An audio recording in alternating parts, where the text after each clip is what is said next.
एबसुनि आफादगिरि मानगोनां दिपेन बर' बिथाङा जा मिडियानि गेजेरजों फोसावदों, बे फोसावनि सायाव आं गुवारै बिदि बुंनो सानाखै, खिन्थु आं मोनसे खोथाखौ बुंगोन।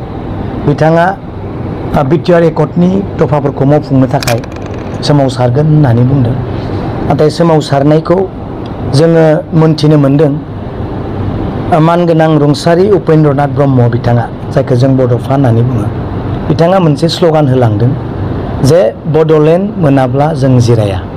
बे स्ल'गानजोंसो रायजोआ आन्दलन खालामलाङो। सोमावसारनाया बेसो। नाथाय दिनै जों खोनाफेराखै जे नुवाखै जे एकर्डनि दफाफोरखौ जोङो सोमावसारनानै लाबोनांलायगौनि गोनांथि गैया होननानै आं सानो।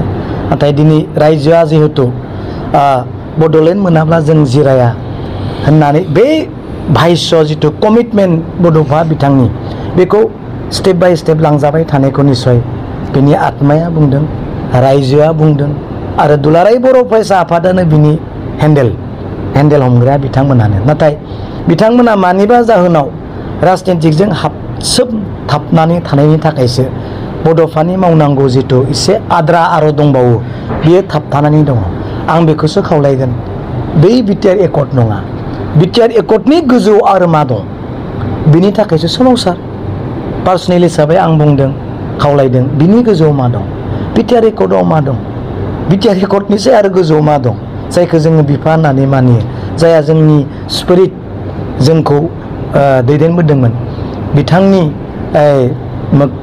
बुंनायखौ जाफुंनो थाखायसो बिनि गोजौआव मा दं, निस्सय रायजोआ बुजिखागोन। बेखौसो मावलांनो थाखाय आं खावलायगोन।